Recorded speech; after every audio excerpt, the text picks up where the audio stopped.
Is by undergraduate art history major Kristin Steele. The title of her paper today, Little Building, Big World, How One of the Smallest Buildings at Bull Street Embodied Powerful New Ideas. Kristin. I picked the creakiest chair so no one else had to get it. Good afternoon. This semester I focused my research on the Inzer building and its functions throughout its history. I also sought to connect its function to its architectural design, all while exploring how Inzer related to the Bull Street campus.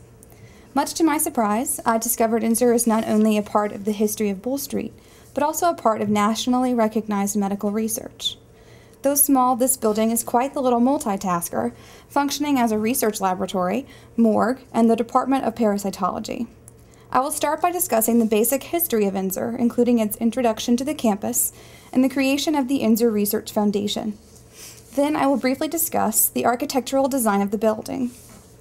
Purposefully constructed explicitly for scientific research, the Inzer building's architecture embodied the latest and most progressive ideals in the medical world. Finally, I will mention a few possibilities for its reuse. It's okay. The research laboratory building was provided by an act of the 1938 South Carolina General Assembly. Construction was authorized by the Board of Regents in 1938 and completed in April of 1939. Activities actually began in this laboratory on May 27th in 1939. Inzer faces west towards Williams. This is peculiar, as there was an opportunity for it to face Williams Drive, and it is my belief that this strange placement was done with purpose. The laboratory purposes of Inzer had more of a national or broad research dynamic as opposed to a patient care aspect. This little building was not deemed Inzer until 1942 upon the death of Mrs. W.S. Brown, also known as Grace Inzer. She was the daughter of Dr. and Mrs. Joshua Fulton Inzer, the second superintendent of the South Carolina State Hospital, serving from 1870 to 1877. In her last will and testament, Mrs. Brown bequeathed $60,000 for the establishment and operation of a research laboratory to be known and designed and designated as the Inzer Research Foundation as a memorial to her father. This is when the name Inzer was applied to the building. The original name for this building is not clear, but it is clear by observation that the name across the building's entablature has changed. After days of research and hours of literally trying to connect the dots, I was obsessed with finding out the name of this building. I have not found any evidence of what the original entablature read. On aerial diagrams and planning maps, Inzer is referred to as Research Laboratory, or simply Lab. It contained, at its completion, multiple laboratories, the Parasitology Department, and the morgue. The first floor of the building originally housed the pathologic lab, microscopic lab, an autopsy room, and the 5-body capacity morgue. An animal containment room and animal operating room were also located on this floor. Various offices occupied the second floor. Parasitology is the branch of biology concerned with the study of parasitic organisms.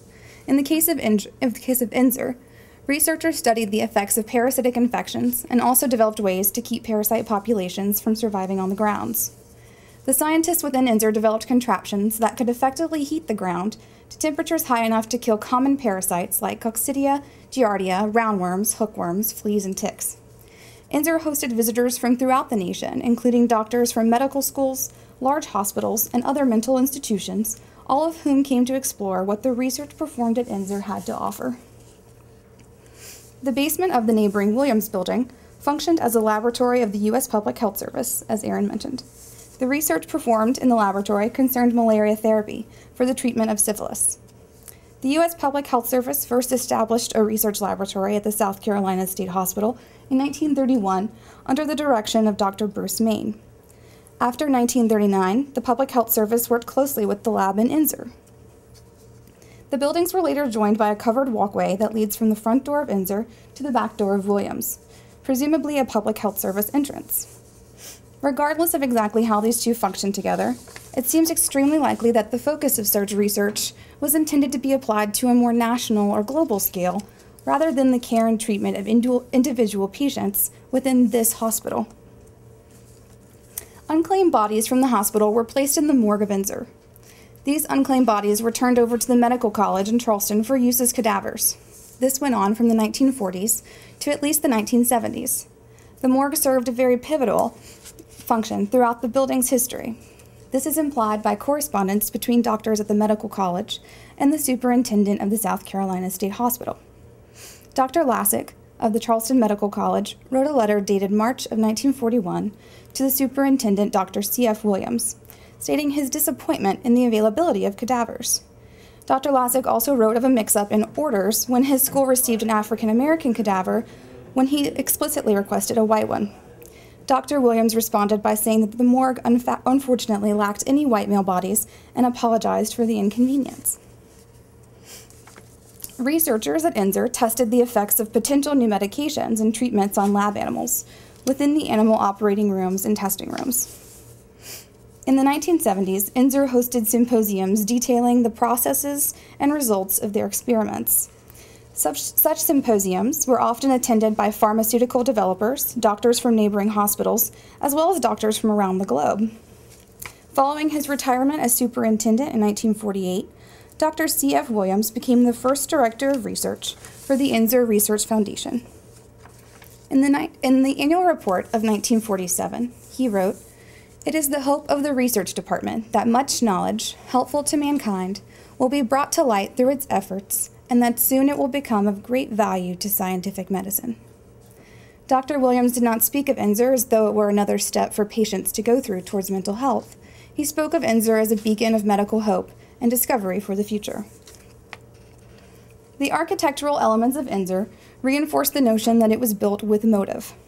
Its style, its defining characteristics, and its relation to the Williams Building are all factors in its overall purpose to serve as a step into the developing and ever-changing field of medicine. These features also exhibit simplified neoclassicism. The facade of INSER is defined by 4 brick pilasters with Doric-style plinths and capitals. The front door is framed in stone and topped with a rounded classical arch. Brick pilasters also define the southern elevation, which faces Williams Drive in the Babcock Building. The small, unimposing building is rectangular in shape and is overall very symmetrical besides the addition of a fire escape in 1971 on the eastern elevation. Its neoclassical elements lent INSER an air of strength and power to its construction, helping it stand with pride next to the gargantuan Williams Building. Throughout this course, Dr. Brandt has told us to let the building speak for itself. I reflected on the architectural components of INSER, and as an art history major, I am naturally compelled to peer deeper into the architectural style of this building and suspect that this was not merely a design chosen from a catalog of research laboratory designs for mental hospitals. The design of INSER as a neoclassical building was purpose-driven. Neoclassicism was the architectural style of the Age of Enlightenment in the 17th and 18th centuries. It was a return to the style of the Renaissance, and that, of course, was a return to the styles developed in ancient Greece and Rome. Throughout history, neoclassicism has been representative of reason, knowledge, and truth. It is clean, simple, and symmetrical. It became the style of American architecture under the influence of Thomas Jefferson as the founding fathers were planting their roots. The rationality of neoclassical architecture represented America as a center for reason, prosperity, and growth. In the 1930s, the Works Progress Administration was busy building in America to restore the hope of the American people, who grew increasingly wary while enduring the Great Depression. Neoclassical architecture brought with it that hope, the hope for progress and change. The Works Project Administration partially funded the construction of the neighboring Williams Building, and in 1938, construction on INSER began. The cornerstone was laid, and brick by brick, this little building began to take shape. In the same year, another Works Progress Administration building was constructed with similar neoclassical values. The McKissick Building. It was erected as the university's library, a place where students would go to study, to research, and most importantly, to prepare for the future. By drawing a comparison between these buildings, we can see the motivation behind constructing INSER was to bring discovery, and with discovery comes a different outlook on the world. By 1939, there stood INSER, this little symmetrical building, in all its neoclassical glory. It complements the neighboring Williams Building to the west, while contrasting with the ominous Babcock Building to the south. Babcock is a massive, Victorian-esque complex that represented all that the asylum was and what didn't work for so many people. It was a huge reminder that the doctors, the board, and psychiatry had failed so many people for whatever the reason. Though Babcock was purpose-built and represented hope at the time of its construction in the 19th century, by the 1930s that hope had run dry. Inzer brought back the promise of change and a brighter future to Bull Street. It was everything that Babcock wasn't.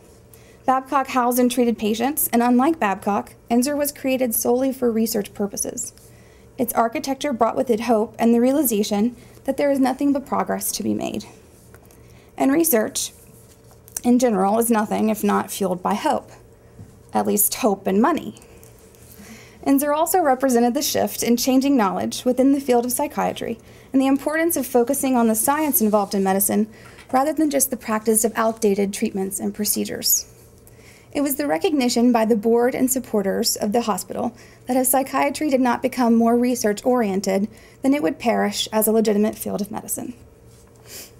Its functions make it a very unique building on campus. It was a revolutionary concept to create a building that was not centrally focused on individual health and care of the patients. The research done here also had less to do with mental health and more to do with general health. Other buildings functioning throughout the campus at this time maintained focus on mental health of the patients and more individual patient care. Inzer focused on a broader spectrum of research encompassing many fields of biology and medicine. So, in conclusion, this little building was expected to perform quite the task. In the annual reports that I have read through, the doctors that report on research within the Inzer Foundation are always full of hope. Just as Dr. Williams wrote of his plans for the future of Inzer, so did his successors. The Inzer Foundation stopped functioning within the Inzer building during the 1960s, and in 1971 returned for its research duties in the William S. Hall Institute. The Inzer building was then used primarily as the morgue for the South Carolina Department of Mental Health. This sign was erected in 1938, the same year construction on Inzer began. It reads, South Carolina State Hospital, institution authorized 1821 by General Assembly, mainly through the work of two members, Samuel Farrow and William Crafts, Jr. The original building on right, designed by Robert Mills, shows a pioneer grasp of the ideas of humanitarian treatment.